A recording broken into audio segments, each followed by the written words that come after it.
If you're using the Stairmaster or incline treadmill and you notice your lung capacity and cardiovascular endurance fatigues before your legs, in this video, I'll explain what I did to improve my lung capacity and cardiovascular endurance. If you don't know who I am, my name is Coach Eddie of Flex Sweat. I've been an online personal trainer for 10 years, and I specialize in accountability and mindset. So the very first thing I did was nose breathing, where I would only breathe through my nose when I exercised. And I would start off small. So when I was on the treadmill, I would do a 3.0 speed, no incline, just to practice breathing in deep, only through the nose and out through the nose. Then I would progress from doing a walk to an incline, then to a jog, and then into a run. All of this took place over the course of 6 months.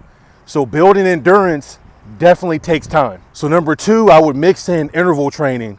So I would train at different heart rates. So I would have a heart rate anywhere between 120 to 130, and I would interval in a heart rate anywhere between 140 to 160.